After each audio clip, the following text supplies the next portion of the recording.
Chapter 12. Back in the attic, I stare at the camp bed. I've looked for Grandad everywhere.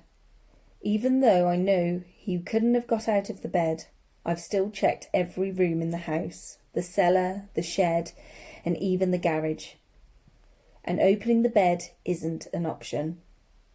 Some truly weird stuff has happened in the past hour, and I'm not about to do anything that might permanently erase my Grandad. He disappeared inside the mattress, so that's where I've got to go to. Trying to ignore the feathers and scraps of straw, I get down on my hands and knees, then push my head inside the bed. I want to pull it straight back out, but I keep my eyes squeezed shut and wriggle further in. "Hear me roar," I blurt, pulling my legs up behind me. The bed wobbles, then becomes still. I'm crouched in the middle of the mattress, surrounded by darkness. It feels damp and lumpy, and it smells like the PE cupboard at school. The springs from the mattress dig into my skin, and I can't find enough air to breathe. All I want to do is get out, but I force myself to stay where I am while I wait for something to happen. When Rose and I played Raw, I'm sure this was when the game began. I don't know how it worked, but when we came out the other side, we'd be in Raw. I crouch there, the mattress pressing into my face until I can't stand it any longer. I crawl forward, my head bursts out into bright light, and I gulp fresh air. I see dusty floorboards and straw and feathers. Outside, the sun is shining, and I can hear Maze and Bailey laughing. I pull myself all the way out of the bed, feeling relieved and scared and stupid, all at the same time. Then I walk back round to the other side of the bed. Grandad is still missing, and I'm going to keep crawling through this mattress until I find him. And for the next 10 minutes, that's exactly what I do. Soon my eyes are itchy, I'm sweaty, and my hair is massive and crackling with static.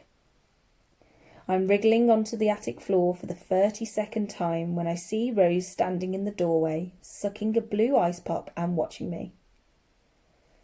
"I've looked for him everywhere," I say.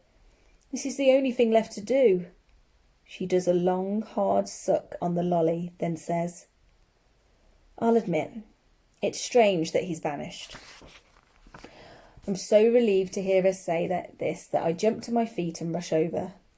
"I told you, Grandad's vanished inside the bed, and somehow we've got to go there, go to Raw and get him back." She sighs.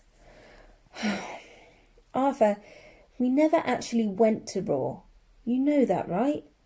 The whole time we were playing up here in the attic, pretending. But when we played Raw, it didn't feel like we were in the attic. It felt real. All the time I've been talking, Rose has been sucking hard on the ice pop, draining all the blue out of it." "I suppose it felt different to other games," she admits. "But do you remember when I said I could fly? I got you all to come and watch, and it turned out it was just me jumping down the stairs flapping my arms." She shrugs. Kids have got big imaginations. "That's exactly what I thought before I felt Grandad being pulled into the bed." I show her the marks on my hand where Grandad's nails dug in. "And there's another thing. Just before he disappeared, Grandad basically said he believed that Raw was real." Rose laughs. "Arthur, this whole thing is a massive practical joke. I bet Grandad's had this planned for ages." "Grandad would never scare me like this." She raises one eyebrow. "Wouldn't he?" "No, he wouldn't." Rose shrugs like she couldn't care less what I think. "Suit yourself. I'm going to town. Mason says there's 3 for 2 on at Claire's. Before I went, I thought I should check you hadn't vanished too." And that's when I realise it's hopeless.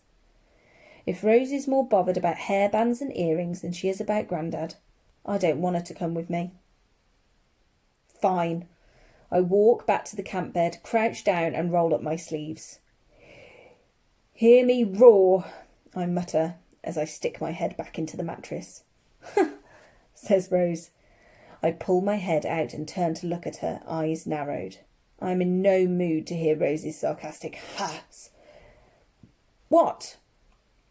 Nothing. Only I never said, hear me roar, because even when I was 5 I thought it was stupid.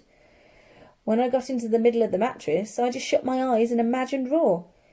Then, when I came out the other side, I was there. She takes a last long suck on her ice pop, then turns to the door. See you later, loser.